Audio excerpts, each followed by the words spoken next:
Insurance का जो pure purpose है वो है प्रोटेक्शन। कस्टमर का पैसा ग्रो ही नहीं कर रहा। कैंसर अगर एडवांस स्टेज पे चले जाए तो पीजीआई में अभी हमने 60 लाख रुपए का क्लेम देखा है। Hospitals now working like a business houses. Customer की रिस्पॉन्सिबिलिटी है वो कुछ ना छुपाए, इंटरमीडिएटरी की है कि वो ब्लैक एंड व्हाइट में उसको कॉन्ट्रैक्ट के अंदर हर एक चीज जेन्युइन टर्म्स पे डालें। कई बार क्या होता है हम पॉलिसी लेने के चक्कर में नहीं जी मुझे तो चाहिए और हम बिना कुछ बताए ले लेते हैं, या हमें बेचने वाला आपके उसी डर का फायदा उठा के कर देता है। सत श्री अकाल जी, मैं मौलाना सोडी ते welcome to the Maulana show हसरते जिंदगी। कहते हैं ना हेल्थ इज वेल्थ। सो आज इसी हेल्थ पे हम लोग बात करेंगे with health adviser mister Dheeraj Mahajan ji on health insurance. So let's meet mister Dheeraj Mahajan. सत श्री अकाल धीरज जी। सत श्री अकाल जी, all good. Dheeraj ji, I want कि हम ना एकदम ही बेसिक से स्टार्ट करें। जिसको जीरो नॉलेज है ना उसको भी समझ आए कि हेल्थ इंश्योरेंस होता क्या है। And I M one of them जिनको जीरो नॉलेज है कि हेल्थ इंश्योरेंस होता क्या है। सो आई वांट कि आप एकदम बेसिक से बताएं कि क्या होता है हेल्थ इंश्योरेंस। परफेक्ट। होता है ना कि खाली गिलास है तो उसके अंदर आप क्वालिटी की चीजें डाल सकते हैं, तो ये हमेशा अच्छा रहता है कि when you are at zero ground तो चीज़ों को क्लैरिफिकेशन बहुत अच्छा मिलता है। तो हेल्थ इंश्योरेंस बड़ा सिंपल है। हेल्थ इंश्योरेंस क्या है कि जिंदा रहते हैं ना हमें कुछ फाइनेंशियल चैलेंजेस आते हैं, ठीक है, जिसमें कि हॉस्पिटलाइजेशन एक सबसे बड़ा चैलेंज है, क्योंकि अल्टीमेटली हम जितने मर्जी फाइनेंस अपने बिल्डअप कर लें, जितनी मर्जी फाइनेंशियल प्लानिंग कर लें, बट एक हॉस्पिटलाइजेशन हमारा सब डिस्टर्ब करती है। सो उसकी अल्टीमेट प्रोटेक्शन करता है आपका health insurance. So problem is hospitalization, जो कि मेजर कॉस्ट के साथ भी आता है, 10 लाख से शुरू होकर करोड़ 1.5 करोड़ तक भी जाता है आज के टाइम पे, ठीक है। सो उसके लिए जो ऑप्टिमम सोल्यूशन है that is health insurance. Okay. So but ये काम कैसे करता है, there are lot of technicality, बहुत से वेटिंग पीरियड्स हैं और बहुत सी चीज़ें ऐसी भी होती है जो कवर नहीं होती है। और हमारे इंडिया के अंदर बहुत सी मिस सेलिंग भी है। इंश्योरेंस के अंदर क्या हो रहा है कि लोग पैसा तो दे रहे हैं, ठीक है। अगर मैं लास्ट फाइनेंशियल ईयर की बात करूं आपसे तो 26,000 करोड़ के आसपास के क्लेम रिजेक्ट हुए हैं, ठीक है। लोग पैसा प्रीमियम पे कर रहे हैं, तो 20 से 30% ऐसे लोग हैं जिनको क्लेम ही नहीं मिलता, ठीक है। तो उनको भी मैं टच करने की कोशिश करूंगा कि क्या राइट वे है हेल्थ इंश्योरेंस को बाय करने का, क्या चीज़ें हैं जिनकी वजह से आपका फ्यूचर सिक्योर हो सकता है, कि ऐसा ना हो कि आप पैसे देते रहें वेस्ट हो जाएं, है ना। तो that will be a part of our discussion today. एक मैं आपसे जानना चाहूंगी कि हेल्थ इंश्योरेंस को लेके सबसे बड़ा मिसकंसेप्शन क्या है। सबसे बड़ा मिसकंसेप्शन जो इंडिया में इंश्योरेंस को लेकर है वो क्या है कि मैंने पैसा दिया मुझे कुछ वापस मिले, कि अल्टीमेटली इंश्योरेंस को लेकर ही है। और इसी की वजह से आप अगर देखें तो इंश्योरेंस के जो मायने हैं इंडिया में वो डिफरेंटली बहुत सालों से मैनिपुलेट किए गए हैं, कि इंश्योरेंस को इन्वेस्टमेंट के साथ मिक्स किया गया और ऐसी पॉलिसीज लॉन्च करी जो अल्टीमेटली कंपनी पैसा कमा रही है, समवेयर मिसगाइड किया गया। तो अल्टीमेटली कंपनी पैसा बना रही है, बीच में सेल करने वाला पैसा बना रहा है, बट कस्टमर का पैसा ग्रो ही नहीं कर रहा। मार्जिनली अगर आप बात करें वो compete भी नहीं कर पाता आपकी इन्फ्लेशन के साथ, ठीक है। सो जब हम इंश्योरेंस को सेपरेट रखते हैं और इन्वेस्टमेंट को सेपरेट रखते हैं तो that is the best way. So when we are talking about insurance, तो इंश्योरेंस का जो प्योर पर्पस है वो है प्रोटेक्शन, योर फाइनेंशियल प्रोटेक्शन, आपकी एसेट्स की, आपकी फाइनेंशियल्स की, आपकी लाइफ के एंटायर सेविंग्स की, आपके फ्यूचर की प्रोटेक्शन है। It's pure about protection. When it is mixing with investment plans you are actually wasting your money. Okay, so my third question is term insurance, health insurance and life insurance. इनमें क्या difference है और which one is better for us? Perfect. तो मैं आपको इसको थोड़ा और रूटली बताता हूँ। क्या होता है कि एक अर्निंग मेंबर है फैमिली में, राइट, तो वो एक बैकबोन है अल्टीमेटली फैमिली की। तो कल दिन में कुछ चैलेंजेस उसके सामने आ रहे हैं जो उसको फाइनेंशियली टेक केयर करने पड़ेंगे, ठीक है। तो कुछ चैलेंजेस जिंदा रहते हैं, कुछ रिस्पॉन्सिबिलिटीज जाने के बाद हैं, ठीक है। सो जिंदा रहते का सबसे बड़ा चैलेंज है दैट इज हॉस्पिटलाइजेशन। ये एक ऐसी सिचुएशन है जो कंट्रोलेबल नहीं है, जो हमारे कंट्रोल में नहीं है। एक्सीडेंट कंट्रोल में नहीं है, ठीक है, डिजीज कंट्रोल में नहीं है। अगर फ्यूचर में कोई प्रॉब्लम आया तो हॉस्पिटलाइजेशन एक ऐसी सिचुएशन है वहां पे कोई एक्सक्यूज नहीं चलता, वहां पे तो पैसा ही चलेगा। And you know hospitals now working like a business houses, ठीक है। वहां पे कोई इमोशंस नहीं है, वहां पे सिर्फ पैसा है। और कई बार ऐसी सिचुएशंस आती हैं कि आधे घंटे में ट्रीटमेंट कराना है और 10 लाख रुपए जमा कर दो, ठीक है। सो हेल्थ इंश्योरेंस वन सोल्यूशन। तो जिंदा रहते का पहला चैलेंज उसका सोल्यूशन है health insurance. Second is financial disability insurance. ये एक ऐसा इंश्योरेंस जो जिंदा रहते मेरे काम आना है। आज मान लीजिए मैं फिजिकली ओके हूं तो ही कमा पा रहा हूं, ठीक है। अगर कल दिन में कोई फिजिकल डैमेज हो जाता है मेरा और उसका ट्रीटमेंट का खर्चा तो हेल्थ इंश्योरेंस पे करेगा, बट उसके बाद जो डिसेबिलिटी परमानेंटली मेरे साथ हो गई तो मेरे फ्यूचर को कौन देखेगा? ओके। ठीक है, तो उसके लिए financial disability insurance is the second most important insurance we should have. उसके अंदर क्या क्या चीज़ें कवर होती हैं? फॉर एग्जांपल कि मान लीजिए अब एक्सीडेंट होता है तो उसमें मेजरली बेड रेस्ट आता है। आप कॉमनली देखेंगे बेड रेस्ट आता है, कभी वो बेड रेस्ट 3 महीने होता है, कभी 6 महीना, कभी साल 2 साल भी होता है। उस सिचुएशन में आपके फाइनेंशियल पे क्लोज हो जाता है, ठीक है, आप अर्न नहीं कर पाते। तो वो पॉलिसी आपके लिए उस टाइम पे काम करती है जो आपको 50,000 रुपीज तक वीकली सैलरी कंपनसेट करती है, मतलब कि 2 lakh rupees month, that we up to 100 week. अगर 100 वीक तक भी कोई बेड रेस्ट पे रहता है तो वो पॉलिसीज हैं जो हमारे काम आनी है। So third is all about home insurance, क्योंकि हम अपने घर जब बनाते हैं, ठीक है, तो बहुत पैसा इन्वॉल्व करते हैं। अगर उसका कोई नेचुरल क्लाइमिटी, फायर, कोई भी ऐसा कुछ हो गया तो उसकी रिप्लेसमेंट कौन करेगा? So third is home. फिर मेरे जाने के बाद दैट इज टर्म इंश्योरेंस, कि मैं एक फाइनेंशियल लर्निंग मेंबर हूँ तो मेरी जो फाइनेंशियल रिप्लेसमेंट है वो मेरी फैमिली को मिले, so term insurance. So these 4 are most important insurance, सबके पास होना चाहिए। पर लेने का तरीका क्या है उस पर भी हम बात करेंगे, और कितना लेना चाहिए, ठीक है, क्या क्या चीज़ें हैं जिसकी वजह से आप अपने आप को सिक्योर कर सकते हो, वो सारी की सारी चीज़ें भी हम डिस्कस करेंगे। हाँ जी।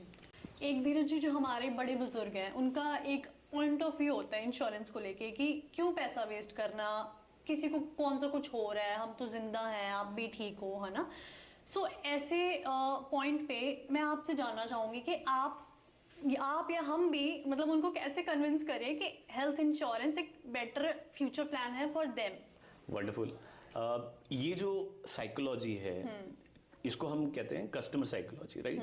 अब ये इसी का ही फायदा उठाया पहले कंपनीज ने, मैं नेम नहीं लूंगा उन कंपनीज का जिन्होंने इन्वेस्टमेंट प्लान लाया है कि मेरा पैसा जा रहा है, because insurance is a intangible product, कि आप कोई चीज दे रहे हो, वो एक वादा है आपके डॉक्यूमेंट में कि जब होगा तब आपके काम आएगा, ठीक है। अदरवाइज आप कोई चीज परचेज करो तो डायरेक्टली वो आपके हाथ में आ गया, अपने यूज करा, ठीक है। तो एक कहीं ना कहीं वो डर लाजमी था, बट ओवर द पीरियड जब एक्सपीरियंसेस होने शुरू हुए तो आज वही जनरेशन रियलाइज कर रही है, जब हॉस्पिटलाइजेशन की सिचुएशन आ रही है और पता चल रहा है यार 20-25 लाख रुपए लग रहा है। कैंसर अगर एडवांस स्टेज पे चले जाए तो पीजीआई में अभी हमने 60 लाख रुपए का क्लेम देखा है बोन मैरो ट्रांसप्लांट का, ठीक है। सो वो जनरेशन के अंदर भी आ रहा है क्योंकि वही है ना जो प्रॉन टू है ट्रीटमेंट के, क्योंकि they are very close to. Now they have also realised even after COVID ने बहुत इंपैक्ट डाला लाइफ में, चेंज किया, ठीक है। तो अब वो टाइम नहीं रहा है कि जहां पर लोग हेल्थ इंश्योरेंस को एक ऐसे फोटे में सोच रहे हैं कि यार नहीं लेना चाहिए, बट आज मुझे लग रहा है कि इंडिया टुवर्ड्स उस साइड पे है कि कैसे लेना चाहिए, कौन से वे आउट, ताकि कल मेरा पैसा वेस्ट ना हो। जैसे कि गवर्नमेंट ने आयुष्मान भारत लॉन्च किया 2017 में, तो उन्होंने एक चीज क्लियर कर दी कि we are very serious for insurance, specifically for health insurance, क्योंकि अगर उन्हें भी डेवलप्ड नेशन बनना है तो उनको भी अपनी 100% पॉपुलेशन को इंश्योर करना पड़ेगा। बट इंडिया के अंदर middle class, upper middle class, HNI, इनको अपना खुद टेक केयर करना पड़ेगा। सो 2017 में जब ये चीजें आई, वो नीचे की लॉबी जो BPL में आती थी, जिनको इंश्योरेंस के बारे में पता ही नहीं था, जिनको सिर्फ रोटी कपड़ा मकान यही चैलेंजेस थे, उनको भी जब वो चीजें मिलनी शुरू हुई तो वो एजुकेशन फ्लो हुई है, ठीक है। बट आज वो टाइम आ चुका है जहां पे एक ऐसा चैलेंज नहीं है कि नहीं लेना है, आज चैलेंज ये है कि सही तरीके से कैसे लेना है। यस, ठीक है। सो एक पॉलिसी लेने के लिए मेरे को लगता है गुड फेथ होना बहुत जरूरी है ना, जो पॉलिसी दे रहा है और जो पॉलिसी ले रहा है। और समवेयर ऐसा भी होता है, अगर कोई स्मोकिंग करता है या कोई ड्रिंकिंग करता है तो वो इंसान समवेयर छुपाता है जिससे वो पॉलिसी ले रहा है, ये बोल के कि I am not a chain smoker, I am not a regular drinker, कि मैं ये चीज क्यों मेंशन करूं पॉलिसी में। बट अगर हम ये चीजें मेंशन नहीं करते अपने एजेंट को, उसके क्या ड्रॉबैक्स होते हैं? Wonderful question. सो सबसे पहला क्या है कि जो आपने बिल्कुल ठीक कहा कि एटमोस्ट गुड फेथ, जो इंश्योरेंस का लॉ है ना वो यही है। इंश्योरेंस एक कॉन्ट्रैक्ट है ना, ठीक है, जो एक ब्लैक एंड व्हाइट में है, दो चीजों से मिलकर ये कॉन्ट्रैक्ट बनता है। एक है कंपनी की जो टर्म एंड कंडीशन है, that is policy wording, never follow brochures, always follow policy wordings, जिसमें आपको ये हर चीज है क्या नहीं मिलता, आपको एज अ कस्टमर ये समझना चाहिए, मिलता है तो कितने टाइम बाद मिलता है, क्या चीजें जो कभी भी कवर नहीं होती। बट मुझे लगता है बहुत सारे लोग हैं जो टर्म्स एंड कंडीशंस पढ़ते ही नहीं है। मैम इसीलिए तो हम जैसे लोगों का रोल प्ले होता है, ठीक हाँ है। ये रिस्पॉन्सिबिलिटी एक इंटरमीडिएटरी की है, बट अनफॉर्चुनेटली इंडिया में आप किसी भी प्लेटफॉर्म पे ऑनलाइन देख लीजिए या आप किसी एडवाइजर से बात करें, हर इंसान यही बता रहा है क्या मिलेगा।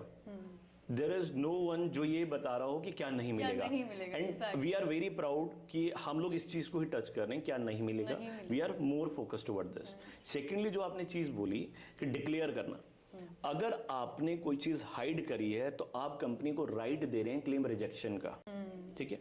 देखिए 5 डिपार्टमेंट्स होते हैं इंश्योरेंस में majorly. One is training department, उसका काम क्या है, वो चीज ट्रेन करना जिससे सेल्स को बेचने में आसानी हो। सेल्स क्या बात करेगा, सेल्स सेकंड डिपार्टमेंट, जिससे चीज बिके। थर्ड इज अंडरराइटिंग डिपार्टमेंट, जो आपके रिस्क को एनालिसिस करता है। अब उसके पास जो प्रपोजल फॉर्म आपका आ रहा है, अगर उसमें कोई चीज मैनुपुलेट है तो उसको नहीं पता।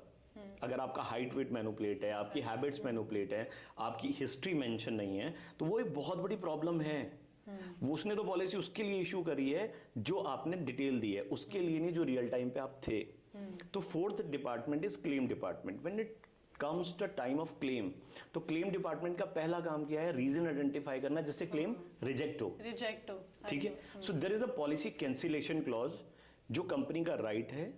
कंपनी कहती है अगर मैं ये चीज आइडेंटिफाई कर लेती हूं कि आपने मुझे मिसलीड किया, कोई चीज छुपाई, हाइड करी, मैनुपुलेट करी, एक चीज बताई दो नहीं बताई, या ड्यूरेशन में मैनुपुलेशन करा या फ्रॉड किया, तो I can cancel your policy any time without refunding your premium. और अब तो ब्लैक लिस्टेड भी होने शुरू हो गए हैं कस्टमर्स, ठीक है। मतलब उनको फिर कोई और कंपनी इंश्योरेंस नहीं देगी। रियली? यस, क्योंकि अब ना एक प्लेटफॉर्म आ रहा है, जैसे आपने देखा सिबिल स्कोर के लिए पैन कार्ड का है, वैसे इंश्योरेंस कंपनी भी क्लब करके आईआरडी के थ्रू एक आभा अकाउंट बना रही है। ब्लैकलिस्ट किस बेसिस पे करते हैं? ये जो फ्रॉडवेंटल लोग हैं, ओके। तो बहुत से लोग हैं जो इंश्योरेंस को स्कीम समझते हैं कि अब बीमार हो गए हैं, अब कुछ ऐसा जुगाड़ करें जिससे मिलेगा। So we have to understand today we are healthy so we are eligible. Insurance की सबसे पहली एलिजिबिलिटी आपका हेल्दी होना है, ठीक है। Second is about your financials.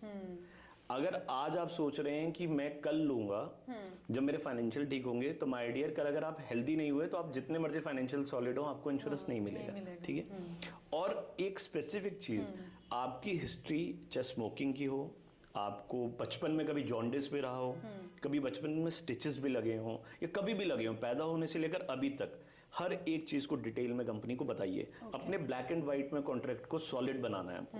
देखिए एज ए इंटरमीडिएटरी मैंने क्लेम नहीं देना, आपको क्लेम अल्टीमेटली किसने देना, उस इंश्योरेंस कंपनी ने। तो उसके जो कॉन्ट्रैक्ट है उसमें आप सॉलिड दिखने चाहिए, डॉक्यूमेंटली आप सॉलिड होने चाहिए, without hiding anything. Yes yes yes.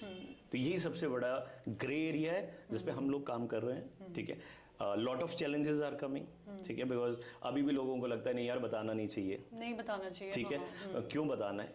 पहली चीज आपकी लोडिंग नहीं लगती, ठीक है। ऐसा नहीं है कि आपके ऊपर कोई लोडिंग चार्ज हो जाएगी। अगर लगती भी है, मान लीजिए कोई कंपनी है जो लगाती भी है, तो अच्छा है ना, वो उससे आप ही सिक्योर हो रहे हैं, क्योंकि वो गारंटी ले रही है, ठीक है। तो बताना बहुत जरूरी है। हमारी फिलॉसफी है आज या तो आपकी पॉलिसी रिजेक्ट हो जाए, we have to mention each and everything.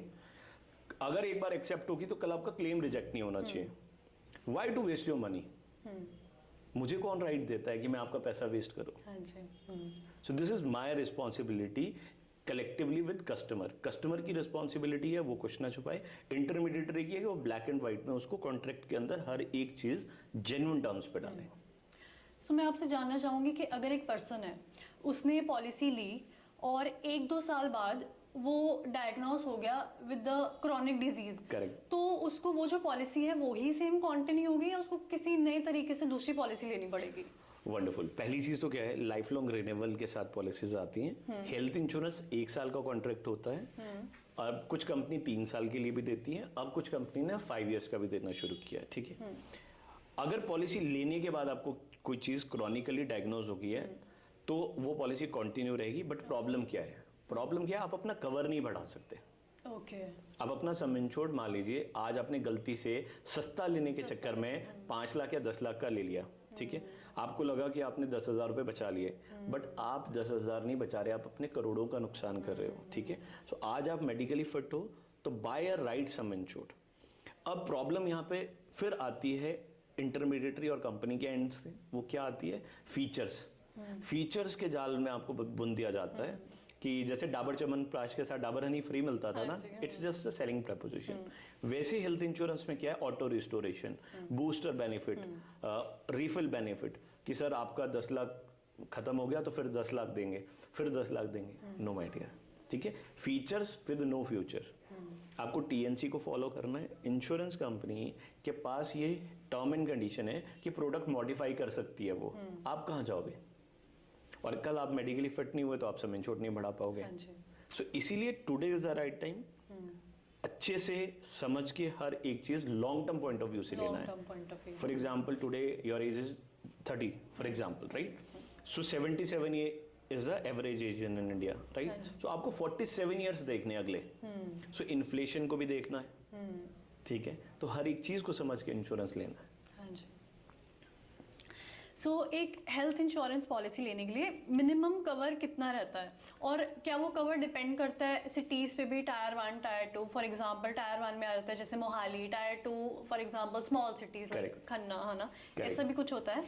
हाँ, पहली चीज क्या है, सम इंश्योर्ड ऑलमोस्ट सभी जगह के लिए सेम होता है। Starting from 5 lakh sum insured, 10 it goes to crore, और अब तो अनलिमिटेड सम इंश्योर्ड का ऑप्शन आ गया। अगर हम टायर 1 सिटीज में रह रहे हैं तो वहाँ पे ऑब्वियसली वहाँ का खर्चा, हॉस्पिटल के बिल्स वो ज्यादा रहेंगे एज कंपैरिजन टू टायर 2 और टायर 3 सिटीज में भी। ऐसा भी कुछ होता है? करेक्ट। अब देखिए दो चीजें यहाँ पे, थोड़ा सा मिथ को और ब्रेक डाउन करते हैं। पहली चीज, टायर 1 सिटीज में आती है मुंबई, मेट्रो सिटीज, ठीक है? फिर आते टायर 2 में चंडीगढ़, काइंड ऑफ पुणे, ठीक है? 3 में आता है rest of India like Himachal, some part of Punjab, few parts of Haryana, है ना? अब क्या है, मान के चलते हैं कि फॉर एग्जांपल आज आपने देखा लोग ट्रैवलिंग पे बहुत फोकस कर रहे हैं, है ना? लेट अस अज्यूम आप टायर टीम 3 में रहते हो, ठीक है? आप हिमाचल में रहते हैं, ठीक है? अब आप मुंबई घूम रहे हो, अगर वहां पे कोई आपको प्रॉब्लम मेडिकली हो गई, आपने ये सोच के सम इंश्योर्ड लिया या मेरे यहाँ 10 लाख काफी है, और वहां पे 40 लग गए, फिर क्या करोगे? So this is not a right logic, ठीक है? कि आप वहीं बीमार होगे, वहीं आपको ट्रीटमेंट मिलेगा, ठीक है?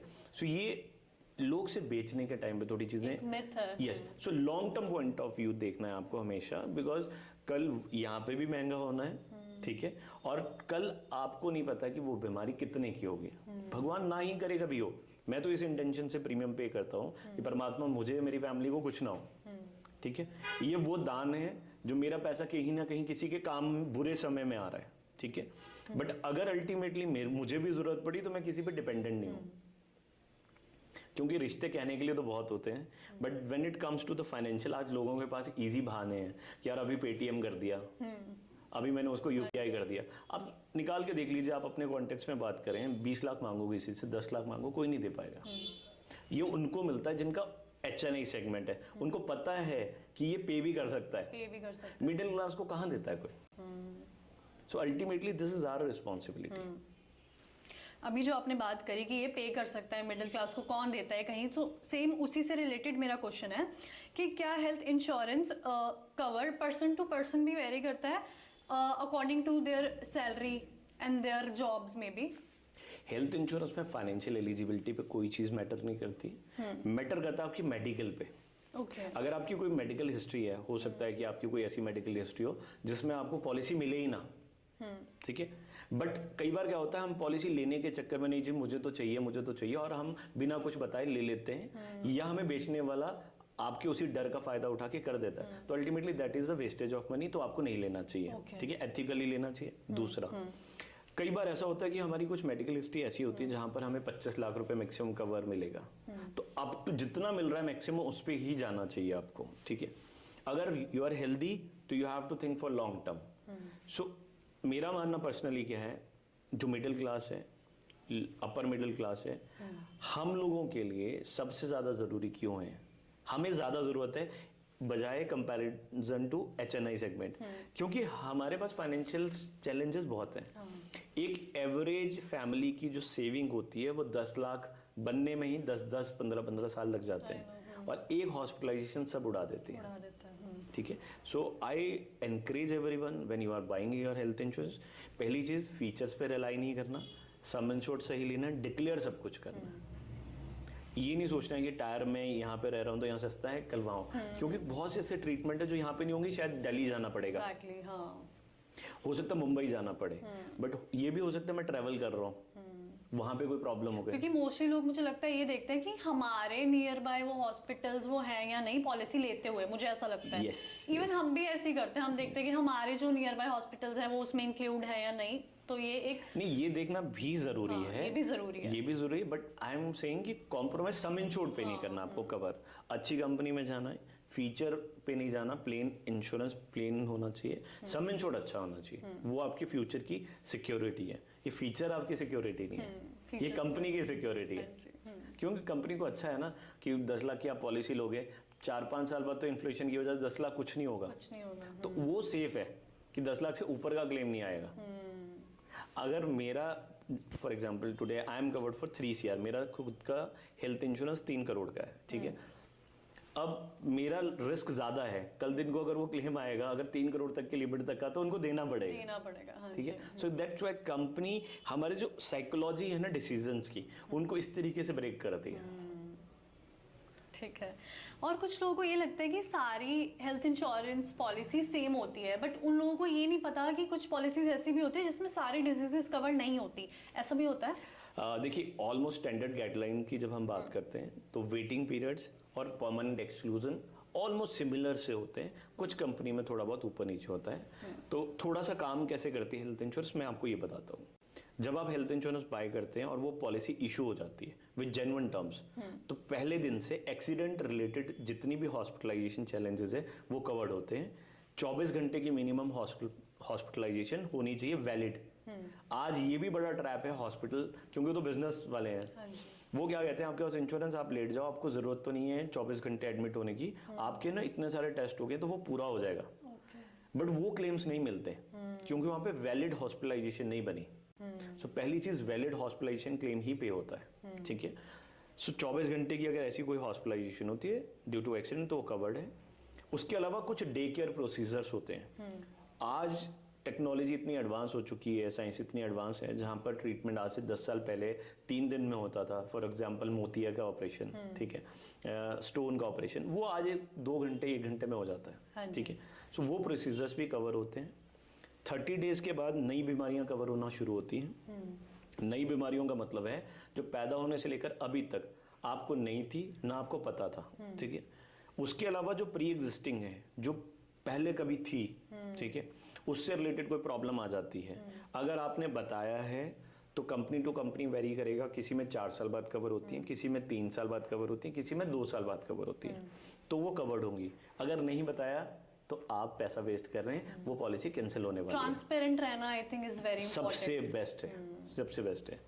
फिर आता है 2 इयर्स के वेटिंग पीरियड, उनको कहते हैं स्लो ग्रोइंग इलनेस। ऐसी इलनेसेस जो एकदम से डेवलप नहीं होती, यहाँ पे कंपनी को सिक्योर किया जा रहा है ताकि कंपनी के साथ लोग फ्रॉड ना करें, ठीक है। ऐसी इलनेसेस जिनमें ग्रोथ होने में टाइम लगता है कि ऐसे स्टेजेस पे वो पहुंचे जहाँ पे वाकई उनको ट्रीटमेंट की जरूरत पड़े। फॉर एग्जाम्पल नी रिप्लेसमेंट, आज पेन हुआ आज ही तो नहीं रिप्लेस होगा, धीरे धीरे धीरे एक स्टेजेस आएंगे, ठीक है। Hernia, piles, ENT, ear nose throat से related problem, tonsil, sinuses, thyroid after 2 years covered होता है।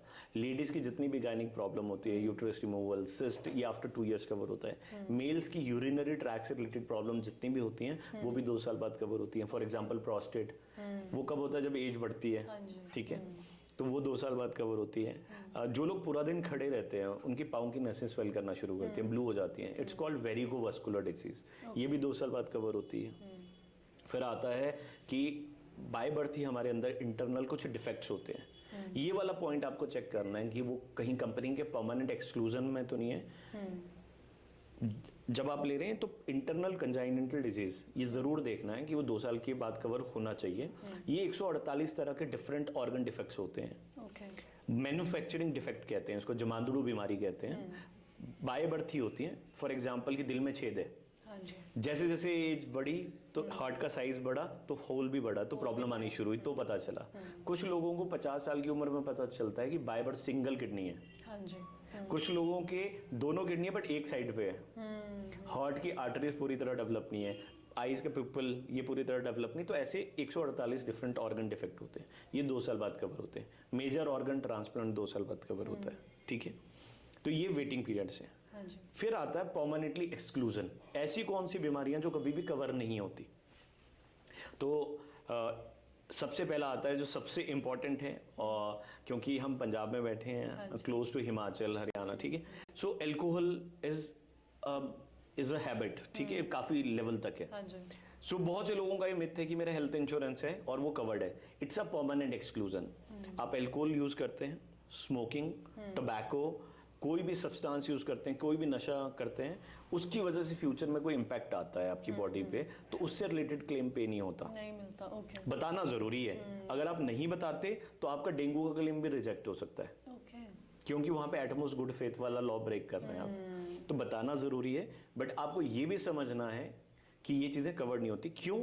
क्योंकि हम ये चीजों को प्रमोट नहीं कर सकते। बट फिर लोग ये सोचेंगे कि अगर बताना जरूरी है और ये चीजें कवर नहीं हो रही तो हम क्यों बताएं? क्योंकि इसलिए जरूरी है कि कॉन्ट्रैक्ट में आपको प्रॉब्लम ना आए, अदरवाइज आपको जो नॉर्मल क्लेम्स भी हैं वो भी नहीं मिलेगा, क्योंकि एटमोस्ट गुड फेथ वाला इशू आ गया, ठीक है। तो बताना जरूरी है। दूसरा, ये क्यों कवर नहीं होता? इसलिए कवर नहीं होता क्योंकि ये चीजें अगेंस्ट हेल्थ है, इनको हम प्रमोट नहीं कर सकते ऐसे इंश्योरेंस कंपनी, ठीक है। कि मैं आपको बोलूं कि आपने इंश्योरेंस लिया, आप दबा के पियो, ठीक है। बहुत से लोग यहाँ पे मिसोल्ड ये भी करते हैं कि नहीं 60 ml अगर आप करते हो तो कवर्ड है।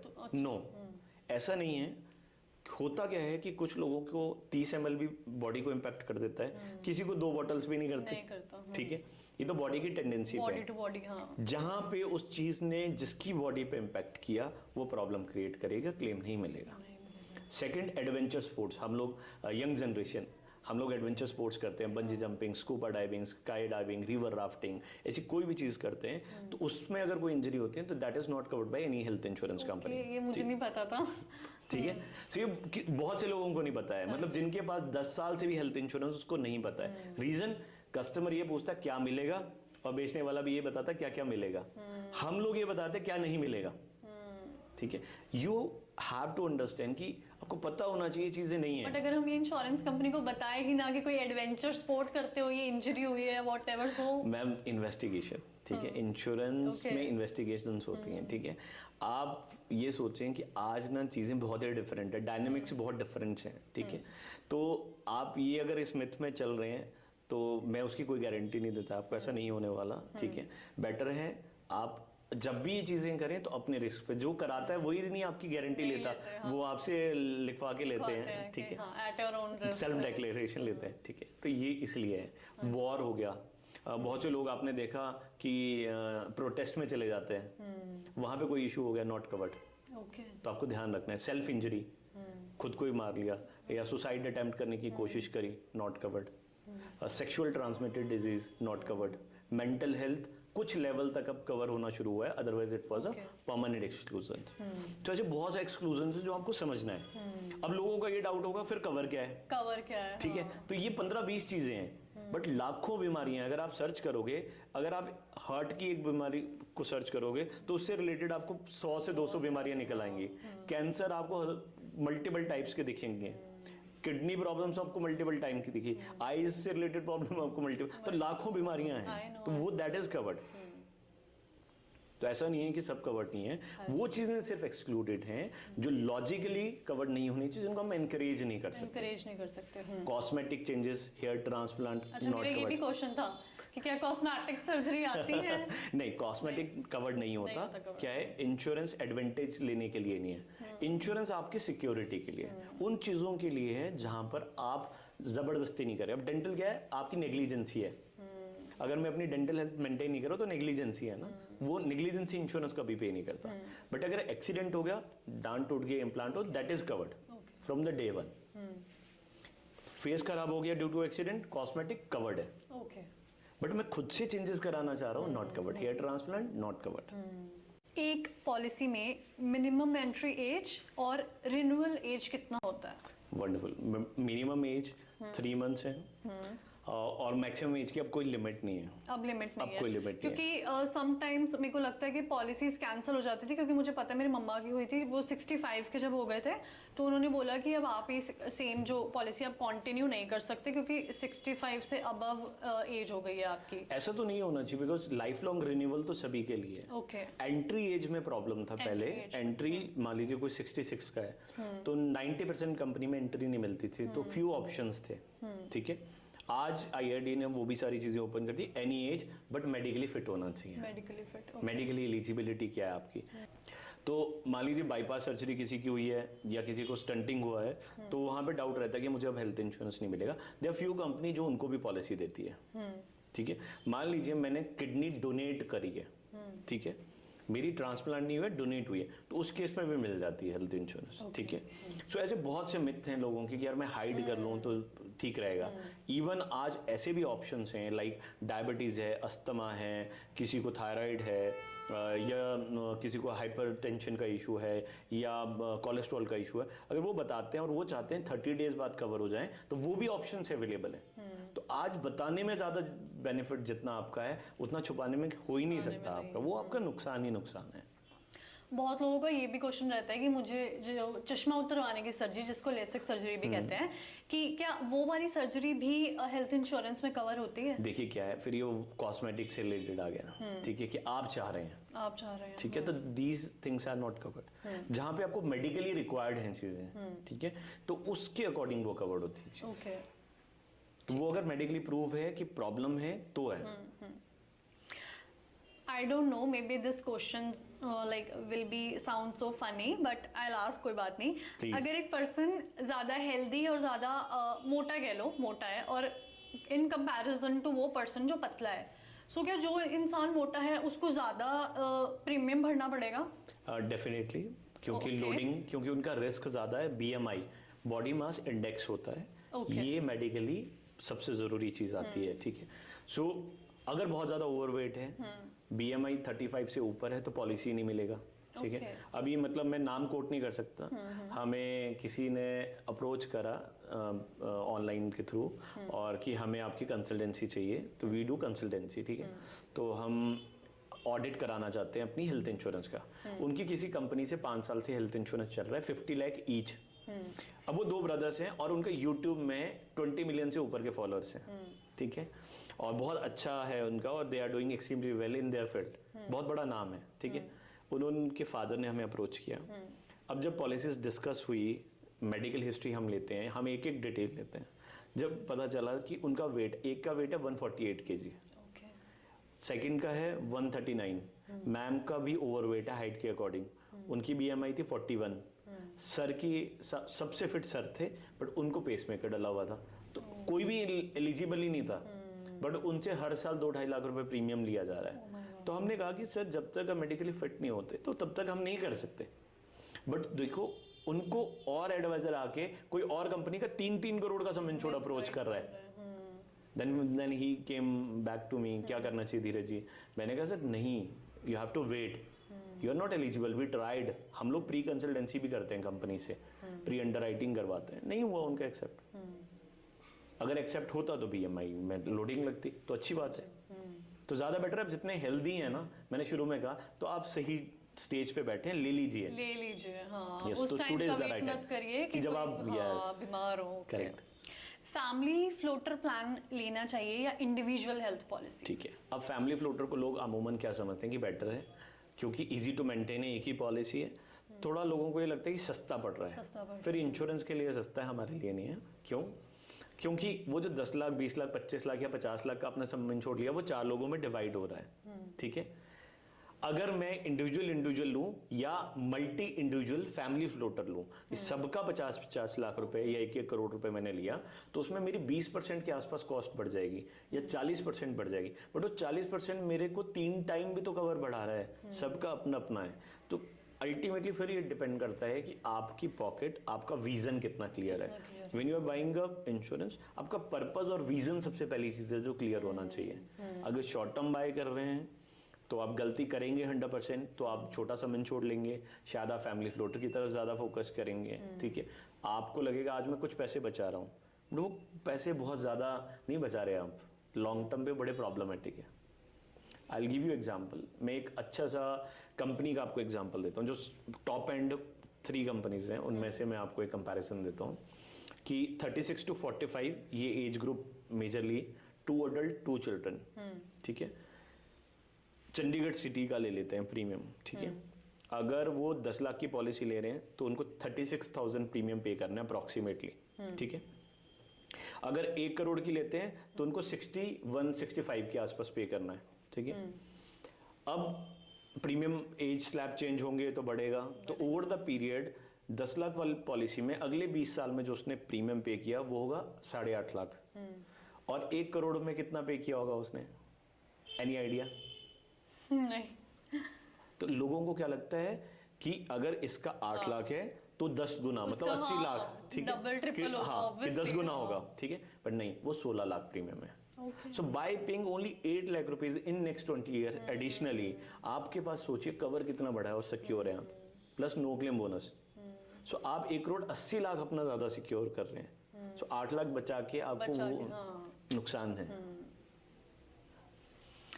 ट्रेडिशनल हेल्थ इंश्योरेंस में सिर्फ हॉस्पिटलाइजेशन ही कवर हुआ करता था, और बाकी के जो खर्चे होते थे, डे केयर या और भी बहुत सारे खर्चे, वो उसमें कवर नहीं होते थे। बट आजकल जो हेल्थ इंश्योरेंस है वो बहुत चेंज हो गया है। सो ट्रेडिशनल हेल्थ इंश्योरेंस और मॉडर्न हेल्थ इंश्योरेंस में क्या डिफरेंस आया है?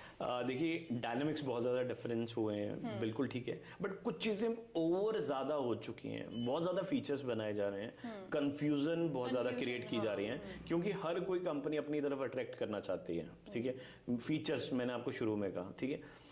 मेरा मानना है कि टर्म एंड कंडीशन सॉलिड्स होनी चाहिए, ठीक है। कंपनी को फोकस एरिया जो करना चाहिए वो ये है कि मैं टीएनसीज पे जो चीज़ें नहीं कवर कर पा रही हूँ उनको मैं किस तरीके से कवरेज पे लेकर आऊँ, वो फोकस एरिया होना चाहिए।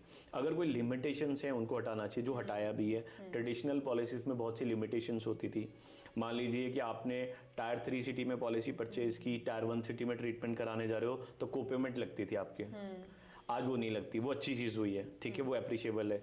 बट ये जो चीज़ें कुछ हैं कि आपको ऑटो रिस्टोरेशन, बूस्टर बेनिफिट, जो आपकी लॉन्ग टर्म के लिए रिस्की हैं, क्योंकि आपकी डिसीजन मेकिंग को वो नेगेटिव डायरेक्शन में लेके जा रहे हैं, ठीक है, तो वो प्रॉब्लमेटिक है। कुछ चीज़ें अच्छी हुई हैं, कुछ चीज़ें खराब भी हुई हैं। सो मेरा मानना है इंश्योरेंस को आपको प्लेन प्योर इंश्योरेंस रखना है with right sum insured with TNC, keeping in mind TNC की मेरे को सबसे अच्छी टीएनसी कहां पर है, कौन सी वो कंपनी है जो लॉन्ग टर्म के लिए रिलायबल है। बेचने वालों का काम क्या है, सर आज ये ले लो, अगले साल ये ले लो, अगला फिर आपको कोई आएगा वो फिर फीचर के लिए आपको इधर घुमा देगा, आप तो घूमते रह जाओगे। एंड डे विल कम, आप इतनी बड़ी गलती कर लेंगे, आपको मेडिकली फिटमेंट नहीं रहेगी और इन फीचर के लालच में आप एक गलत कंपनी में होंगे।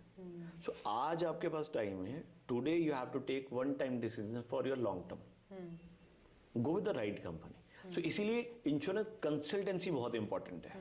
लोग सोचते हैं ऑनलाइन प्लेटफॉर्म से ले लें, my dear, insurance is a science of risk management, ठीक है। एक एक्चुअली जो प्रोडक्ट डिजाइन करता है इंश्योरेंस के, कहते हैं कि 100 सीए के दिमाग जब मिला के तो एक एक्चुअरी बनता है, हाईएस्ट पेड जॉब होती है एक्चुअरी की। सो इंश्योरेंस कहाँ से सिंपल हो गया, आज सबसे बड़ी बहुत ज्यादा कॉम्प्लिकेटेड है। दूसरी प्रॉब्लम क्या है कि 80% लोग तो वो काम कर रहे हैं इंश्योरेंस में जिनका ये सेकेंडरी काम है, वो कुछ और काम कर रहे हैं और सेकेंडरी है। आज बैंक्स देख लीजिए आप, ठीक है, बहुत से ऐसे एडवाइजर्स मिलेंगे जिनका प्राइमरी काम नहीं है, तो प्राइमरी वाले से पहली चीज तो लेनी है जिसका प्योर फोकस है, ठीक है, जो उसकी नॉलेज। दूसरा वे आउट किया उसकी जजमेंट लेने का कि वो सही है या नहीं, तो इंटेंशन चेक करने हैं। First start asking what is not covered, बजाय ये पूछना कि क्या मिलेगा, ये पूछो क्या नहीं मिलेगा, ठीक है, किस किस कंडीशन पे नहीं मिलेगा, क्या टाइम ड्यूरेशन रहेगी, ठीक है, तो ये चीज पूछना शुरू करो। और वो इंटरमीडिएटरी आपको अपने बीच में रखना है जो आपके लिए रीचेबल भी हो, दूसरा एथिकल हो, वो इंटरेस्टेड हो। आज आपकी या तो पॉलिसी हो ही ना, अगर हो तो कल फिर प्रॉब्लम ना आए, बजाय की पॉलिसी कर दो, कल प्रॉब्लम आ जाए। हाँ। तो ये चीजें बड़ी इंपॉर्टेंट है, बहुत ध्यान से करने वाली है। वेटिंग पीरियड क्लॉज क्या होता है? तो वेटिंग पीरियड क्लॉज क्या होता है, क्योंकि इंश्योरेंस में हर एक चीज डे 1 से कवर इसलिए नहीं की जाती, लोग इंडिया में तभी इंश्योरेंस लेंगे जब जरूरत पड़ेगी, ठीक है, तो इस तरीके से कंपनियों का दिवाला निकल जाएगा, ठीक है। तो मैंने जैसे आपको कहा इंश्योरेंस फॉर हेल्दी पीपल, ठीक है, कि फ्यूचर के पॉइंट ऑफ व्यू से है कि फ्यूचर में अगर आपको कुछ होता है तो कंपनीज आपके काम आती है। यस, मतलब मैंने अभी तक 15,000 से ज़्यादा क्लेम सेटल कराए हैं और प्रॉब्लम नहीं आई क्योंकि जेन्युइन थे। बट मैंने आपको पिछले साल का फिगर बताया लास्ट ईयर का, 26,000 करोड़ के क्लेम रिजेक्ट हुए। वो कंपनीज ने क्यों करें? ऐसी कंपनी उठा के क्लेम रिजेक्ट नहीं करती, उसके पीछे बहुत से रीजन होते हैं, जिसमें सबसे बड़ा रीजन है डिक्लेरेशन, हमने डिक्लेयर ही नहीं की चीजें। दूसरा, हमें पता ही नहीं था कि मेरी पॉलिसी में ये चीज कवर ही नहीं है, वेटिंग पीरियड है, अभी 2 साल का वेटिंग पीरियड है। तो कुछ बीमारियां जो मैंने आपको शुरू में बताया इंश्योरेंस कैसे काम करती है, 2 साल का वेटिंग पीरियड, 30 डेज का वेटिंग पीरियड, तो ये चीजें हैं जो वेटिंग पीरियड कहलाती है, जिसपे सर्टेन कुछ कैप लगा हुआ है। हेल्थ इंश्योरेंस में रूम रेंट लिमिट क्या होता है? बहुत इंपॉर्टेंट फैक्टर है, बट अच्छी चीज क्या है, आज के टाइम पे मेजरली पॉलिसीज में ये कैपिंग नहीं है, ठीक है।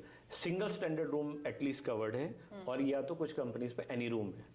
बट मैं यहाँ पे हमेशा एक चीज कहता हूँ, अगर आपका सम इंश्योर्ड कम है और वैसे भी आप हॉस्पिटल में ट्रीटमेंट के लिए जा रहे हैं, लग्जरी के लिए नहीं जा रहे हैं, सो रूम रेंट आपको ऐसा लेना है जिससे आपके सम इंश्योर्ड पे इम्पैक्ट ना करे, क्योंकि आपको आज लग रहा है इंश्योरेंस कंपनी ने तो पे करना है, ठीक है, बट जो ओवर एक्सीड हो जाएगा फिर तो आपको पे करना ना, क्योंकि जितना महंगा रूम रेंट उतनी महंगी doctor fees, consultation, nursing charges, other charges, जो प्रोपोर्शनल चार्जेस बढ़ जाते हैं, 40% का इम्पैक्ट आता है बिलिंग में। सो रूम रेंट देखना है कि कैपिंग ना हो, ऐसी कैपिंग ना हो कि 5,000 का रूम है, 2,000 का रूम है, सस्ती पॉलिसीज जो है महंगी पड़ती हैं, but at least any room category या single standard AC room rent होना चाहिए, जो आपका पर डे का रेंट का खर्चा है, मतलब they are working like hotels also, ठीक है, जैसे आप चेक इन चेक आउट है, वही सिस्टम है। यस, अभी आपने एक वर्ड यूज किया कैपिंग, और मुझे लगता है ये हेल्थ इंश्योरेंस में बहुत ज्यादा पॉपुलर वर्ड है कैपिंग। सो आई वांट कि कैपिंग ऑन इंडिविजुअल एक्सपेंसेस क्या होता है, कि आप थोड़ा ज्यादा मतलब इसके बारे में मैं बड़ा बेसिक एग्जांपल आपको देता हूँ। कैटरेक्ट है, ठीक है, जो कि एक एज पे आके सभी के साथ होता है मेजरली, ठीक है, जिसको हम मोतिया कहते हैं, सफेद मोतिया, काला मोतिया, ठीक है। अब इसमें क्या है, कैपिंग होती है कि इसके लिए आप पर्टिकुलरली इतना ही अमाउंट हम आपको पे करेंगे, क्योंकि वो क्या है, लग्जरियस की तरफ ना चले जाए क्लाइंट, कि मुझे जो चीज ट्रीटमेंट के लिए, ठीक है, कि 50,000 रुपए में जो लेंस लग सकता है जो आपकी प्रॉब्लम को सॉल्व कर रहा है अच्छे स्टैंडर्ड पे, बट कस्टमर कह रहा है मुझे तो 10 लाख वाला लेंस लगाना है, इसके लिए इंश्योरेंस नहीं है। तो इसीलिए उन पॉइंट ऑफ व्यू में कैपिंग रखी गई है। आज कुछ पॉलिसीज हैं जो कैपिंग को सपोर्ट नहीं करती, तो कुछ ऐसी भी कंपनी है जहाँ पे कैपिंग नहीं है, वो ये कहते हैं कि हाई स्टैंडर्ड जो अच्छी क्वालिटी है वो तक हम पे करेंगे। कई जगह मोनोफोकल लेंसेज पे होते हैं, कई जगह मल्टीफोकल भी पे हो जाता है। तो ये कैपिंग वाला देखना है कि आपकी पॉलिसी के अंदर कैपिंग ना हो। कई बार वो डिजीज वाइज भी कैपिंग होती है, जहां आपकी पॉलिसी सस्ती है वहां पक्का कैपिंग होगी, वो आपको महंगी पड़ने वाली है। कई जगह होता है कि मान लीजिए हार्ट की प्रॉब्लम है, वो सिर्फ 1 लाख तक कवर है, कई बार हम बैंक के थ्रू पॉलिसीज ले लेते हैं, या कोई ऐसी पॉलिसी ऑनलाइन प्लेटफॉर्म से ले ली, तो वो कैपिंग आपको जरूर देखनी है कि वो पॉलिसीज डिजीज वाइज कैपिंग में ना हो। कैटरेक्ट ठीक है, 1 लाख रुपए 2 लाख रुपए बहुत होता है कैप, ठीक है, सो उसमें प्रॉब्लम नहीं है, बट अगर कोई हार्ट की प्रॉब्लम है, कोई मेजर प्रॉब्लम्स में कैपिंग है तो बड़ी प्रॉब्लम है। अगर किसी की कोई ऑलरेडी पॉलिसी चल रही होती है और अगर उसको वो पॉलिसी पोर्ट करवानी होती है, तो उसके क्या एडवांटेजेस और डिसएडवांटेजेस होते हैं? पोर्टेबिलिटी क्या है कि पहली चीज तो बहुत ज्यादा हो रही है मार्केट में, ये ट्रैप है, ठीक है। तो सबसे पहले तो कस्टमर को ये चीज समझनी है कि पोर्टेबिलिटी कराने का पर्पस क्या है। अगर तो वो करेक्शन है, करेक्शन मतलब कि पुरानी पॉलिसी में आपकी दिक्कत है, लिमिटेशंस हैं, जैसे मैंने बताया सब लिमिट्स हैं पॉलिसी के अंदर, है ना, या आपकी मेडिकल हिस्ट्री डिस्क्लोज नहीं है, कोई इश्यूज हैं, है ना, या आपका इंटरमीडिएटरी या कंपनी प्रॉब्लमेटिक है, तो ही पोर्टेबिलिटी रिकमेंडेड है, अदरवाइज पोर्टेबिलिटी नहीं करानी है। लोगों ने तो बेचना है, ठीक है, इजी कस्टमर होता है पोर्टेबिलिटी वाला, ठीक है, उसको कुछ नहीं समझाना, फीचर बताने, प्रीमियम बताना, पॉलिसी कर देनी है, ठीक है। सो अगर आप फीचर के बिहाफ में जा रहे हो, ठीक है, या प्राइसिंग के या डिस्काउंट के चक्कर में जा रहे हो, तो नॉट रिकमेंडेड एट ऑल। अगर आप जब भी पोर्टेबिलिटी करा रहे हैं तो पहली चीज ये श्योर करें कि आपकी जितनी भी मेडिकल हिस्ट्री है वो पूरी डिक्लेयर करनी है। वो जो लास्ट टेन्योर आपके पॉलिसी के अंदर रहे उसमें भी कोई अगर नई हिस्ट्री बनी है वो भी, और पैदा होने से लेकर अभी तक हर एक चीज डिस्क्लोज करें, ताकि पोर्टेबिलिटी में होता क्या है, डे 1 रिस्क है इंश्योरेंस कंपनी को, अगली कंपनी को, वो वेटिंग पीरियड नहीं लगा सकती, सो वहां पे आपको चैलेंज आ सकता है। दूसरी चीज, मान लीजिए आपकी पोर्टेबिलिटी 10 लाख रुपए की आपकी एग्जिस्टिंग कंपनी में पॉलिसी थी, अब आप चाह रहे हैं 1 करोड़ में जाना है। अब कंपनी ने जेन्युइनली टर्म पे एक्सेप्ट कर ली, तो ऐसा नहीं है कि आप डे 1 से 1 करोड़ के लिए कवर हो। तो आपका basic policy plus no claim bonus आपका डे 1 कवरेज है।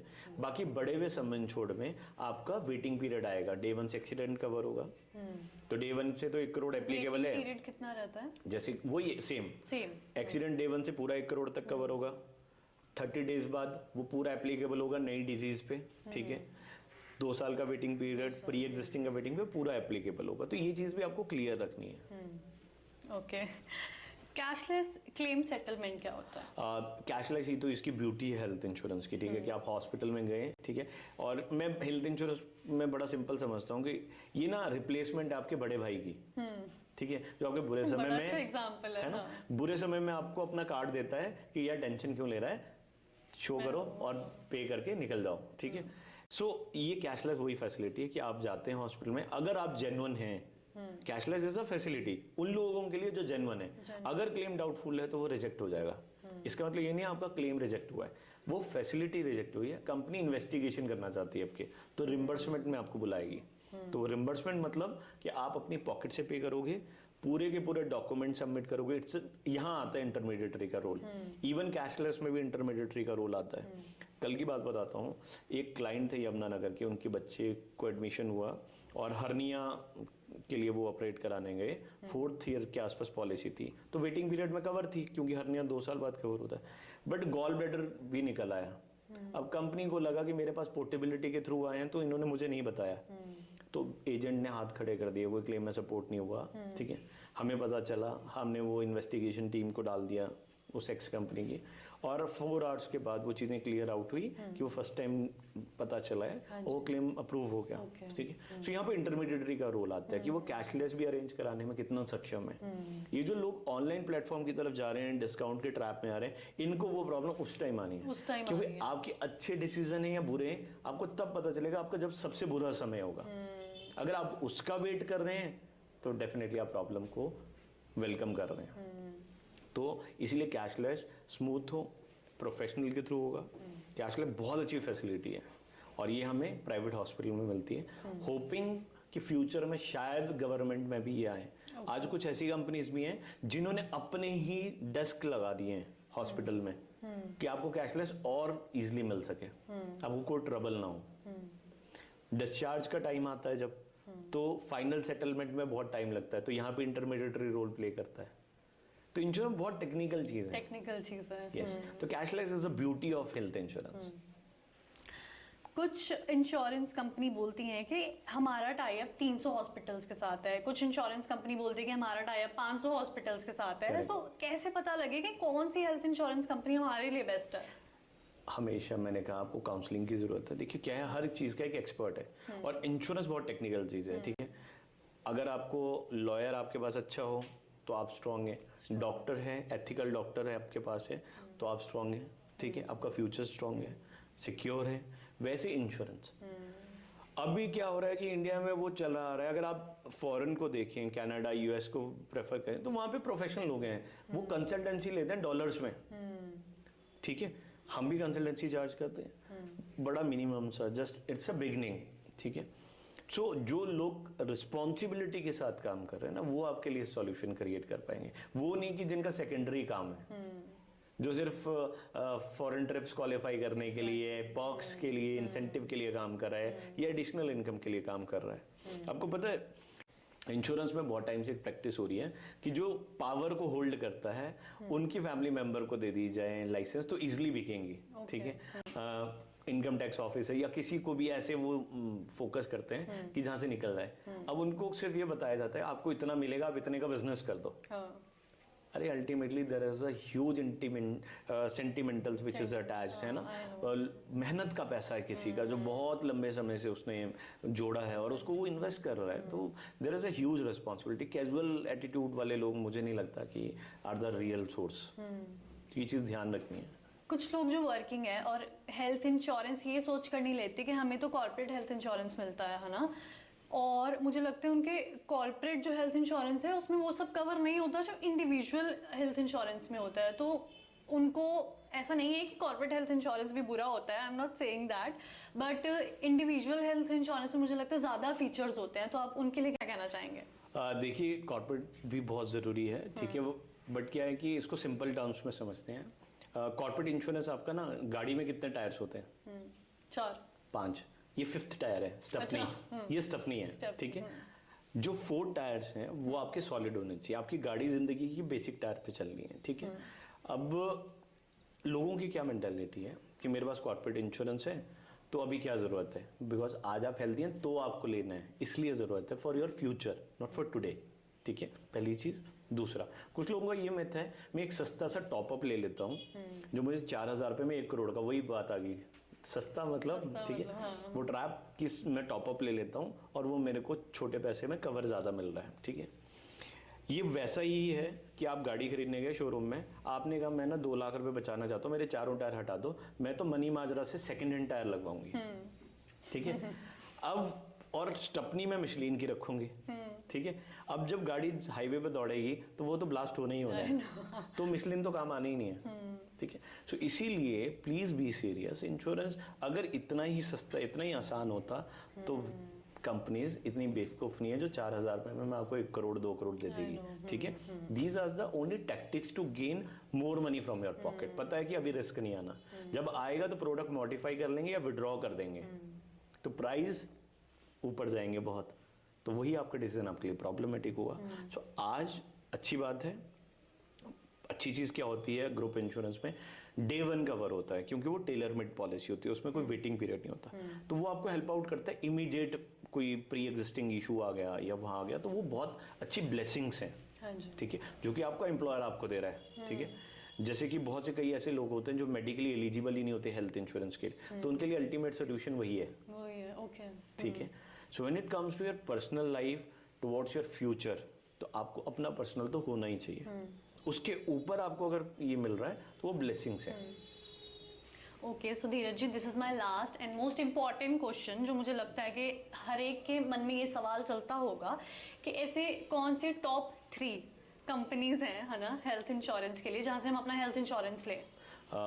इंपॉर्टेंट क्वेश्चन, बट प्रॉब्लम क्या है इस क्वेश्चन के रिप्लाई में कि क्या है कि मैं किसी स्पेसिफिक कंपनी को अच्छा नहीं कहता, ठीक है। We are working with every insurance company. ये आपकी फिटमेंट पे डिपेंड करता है, क्योंकि आपकी मेडिकल एलिजिबिलिटी, मान लीजिए XYZ 3 अच्छी कंपनीज हैं, टॉप एंड कंपनीज हैं, अब आपकी वहाँ पे मेडिकल एलिजिबिलिटी सूट नहीं करती, मैं आज आपको वो 3 नाम दे देता हूँ तो आपकी इमोशनल अटैचमेंट होगी कि मुझे तो वही लेना है, पर प्रैक्टिकली आप नहीं ले सकते। इससे क्या होगा कि आपका डिसीजन मिसलीड होगा और आप शायद मिस सेलिंग का शिकार भी हो जाएंगे कि आपको लगा मुझे तो वही कंपनी लेनी है, तो आप किसी और एडवाइजर के पास जाओगे, वो कहेगा आजा। पॉलिसी लेना तो बहुत आसान है, बट उसका क्लेम लेना सबसे बड़ा प्रॉब्लमेटिक है, ठीक है। तो इसीलिए ये कहना बहुत गलत है कि ये 3 बेस्ट कंपनी है। Yes, there are few companies doing extremely well, तो उनको देखने का नजरिया क्या होना चाहिए, जिस कंपनी की सॉल्वेंसी रेशो बहुत अच्छी हो, ठीक है, जिस कंपनी का क्लेम सेटलमेंट रेशो, नो कि ICR नहीं देखना, इनकड क्लेम रेशो का मतलब होता है financial health of insurance company. अगर किसी कंपनी का ICR 50 से 75 के बीच में, तो वो कंपनी अच्छा परफॉर्म करी, मतलब वो मार्जिनली प्रॉफिट बना रही है, तो उसकी फाइनेंशियल हेल्थ अच्छी है। ICR कम होने का रीजन ये नहीं है कि उसने क्लेम कम दिया, कि इसका मतलब क्या होता है कि आपने 1,000 करोड़ का प्रीमियम लिया, उसके बदले कितने के प्रीमियम क्लेम दिया आपने, ठीक है। अब प्रीमियम बढ़ भी तो सकता है, आपने नया प्रोडक्ट लॉन्च किया तो ICR बढ़ेगा आपका, ठीक है। तो इसीलिए ICR नहीं है उसका रियल सोर्स, क्लेम सेटलमेंट है, ठीक है। सेकंड, तीसरा जो आपको देखना, सबसे कम कंप्लेंट्स इश्यूज कहाँ पर हैं, तो वो सारा काम हम करके देते हैं। तो ऐसे ही बहुत से प्रोफेशनल लोग आपके आसपास होंगे, आइडेंटिफाई देम, ठीक है, उनसे बात करें। और मैंने आपको तरीका बता दिया कि आपको कैसे जज करना है, क्या नहीं मिलेगा जिसके पास ये नॉलेज है, दूसरा जिसका इंटेंशन सही है, जो आपकी हर एक चीज को डिक्लेयर करना चाहता है ब्लैक एंड व्हाइट में। जो लोग ये गारंटी लेते हैं मैं बैठा हूं, मैं हैगा ना, वो सबसे बड़े प्रॉब्लमेटिक है। बॉस, उनको भी समझना पड़ेगा, आपको भी समझना पड़ेगा माय डियर, कि आपने क्लेम नहीं देना, वो अल्टीमेटली इंश्योरेंस कंपनी ने देना है। तो ऐसी गारंटी लेना बंद कर दीजिए, गारंटी वो लीजिए जो black and white real time पे, क्योंकि फ्यूचर और ज्यादा डायनेमिक्स चेंज होने हैं। कहीं इन्वेस्टिगेशन कहाँ होती थी इंश्योरेंस में, पर 3-4 सालों से इतनी इन्वेस्टिगेशन है रॉ डिपार्टमेंट से, तो आप मैनिपुलेशन का कोई स्कोप नहीं रहा है, ठीक है। So please ensure customer wisely, और कस्टमर को मैं रिक्वेस्ट करूंगा कि आप जेन्युइन टर्म्स पे ही लें, डिक्लेयर करें, अपने पैसे को सही डायरेक्शन दे, वेस्ट मत करें। Thank you so much Dheeraj ji, and I am sure कि हमारी ऑडियंस को बहुत ज़्यादा ट्रांसपेरेंसी के साथ आज इस टॉपिक पे बहुत कुछ नॉलेज गेन हुई होगी उनकी, क्योंकि मेरी भी बहुत ज़्यादा नॉलेज गेन हुई है, और जो चीज़ें मुझे नहीं पता थी आज वो बहुत सारी चीज़ें क्लियर हुई हैं, स्पेशली हेल्थ इंश्योरेंस को लेके। एंड आई एम श्योर कि हम दोबारा मिलें और Definitely. बहुत सारी बातें करें, क्योंकि ये Definitely. बहुत वास्ट टॉपिक है, ये इतनी छोटी सी कन्वर्सेशन में कवर नहीं हो सकता। Correct. So thank you so much. My pleasure, ma'am. Our vision is to create transparency, to save millions of people from mis-selling. And I think education से ज़्यादा बड़ी कोई चीज़ नहीं हो सकती. We do not believe कि sales important है. We believe education important important है। So insurance is very very technical. तो इसलिए बहुत important है. And thank you for calling us. ठीक है. And ताकि हम भी ज़्यादा से ज़्यादा लोगों तक अपने विजन को ट्रांसफॉर्म कर सकें. That is our main focus area. And अगर आपको और ज़्यादा इन्फॉर्मेशन चाहिए तो धीरज जी का यूट्यूब चैनल है जिसका नाम है ट्रांसफॉर्मिंग 360। आप वहाँ पे जाके और बहुत सारी नॉलेज ले सकते हैं, और जो टॉपिक्स आज कवर नहीं हुए वो सारी इन्फॉर्मेशन आपको वहाँ मिलेगी। Thank you.